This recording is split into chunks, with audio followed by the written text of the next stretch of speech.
Welcome back. Time for our Wellness Wednesday session. Today, we look at ways to make decisions and why you shouldn't second guess yourself. Joining us now is our spiritual coach and expert, Michelle Barr. How are you?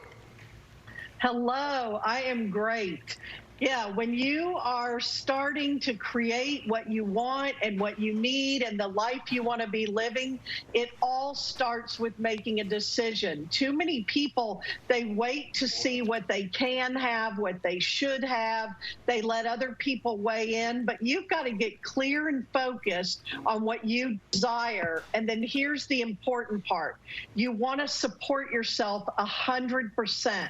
That means no second guessing, no self-doubting. That is all self-sabotage. And those old stories we're always talking about, they will show up and they will try to take over. Okay, but how do you know you've made the right decision? Or are you saying even if you didn't, it's okay? The best thing is people get stuck in that analysis paralysis, and then they don't make any decision. So once you make a decision, this is again about trusting, and you move forward. And the best thing to do is you take aligned, inspired action, then you assess what shows up and what's going on, and then you can course correct. But getting anywhere is all about the course correcting. But every time you second guess, you step in and you step out. One foot in, one foot out. You're not clear and solid, and you miss going forward. I like the idea of course correcting because that is absolutely a positive way to look at it. What do you recommend in terms of time, maybe, that goes into coming up with a course correction plan? Or what kind of signs might you see? Or is that another example of me looking back and being unsure?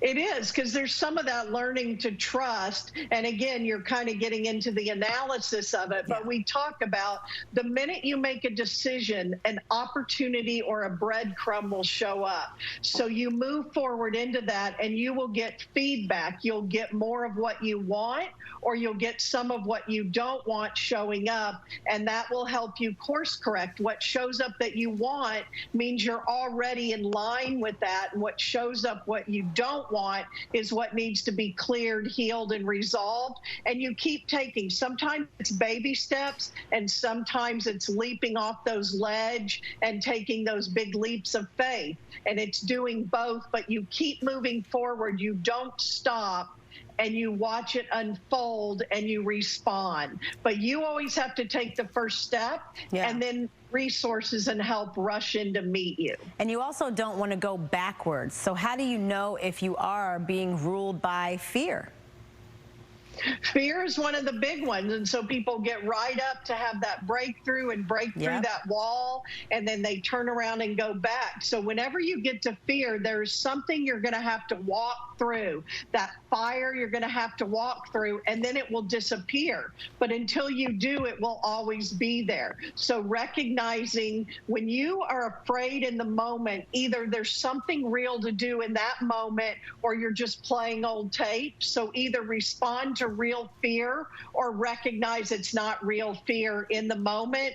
It's just your mind. And that could be, okay, I'm not going to go for this because it probably won't work out, or I don't have all the answers. I don't see how it could turn out exactly how I want, even though there could be something even better in store for you. So instead you just say, I'm not going to do it at all, or I'm going to go back to what I knew because that's easier. That is the biggest thing people do. They retreat back to what's comfortable and familiar, but it's going to stretch and grow you, or you would already have it. Well, I think you just gave everybody a little something to think about tonight. Are you still in New York? I am. I'm heading back to Texas soon. Can you tell us very quickly, we have about 30 seconds left, about how you manifested this? This is something you've always wanted to do, and now you are. I did. Yeah. I'm in a spiritual community. I teach up here. I live up here now part-time. It's called Lilydale, New York. I manifested my dream home here and work here, and then I get to live here, and it's great because it's 105 degrees in Texas. Oh, I know you are happy to be out of that Texas heat then. Where can we all find you? At michellebarr.com, and also connect with me on Facebook. I've got a lot of free resources there. Excellent. All right. Information right there on your screen. We'll also put this on our website. Back to Detroit.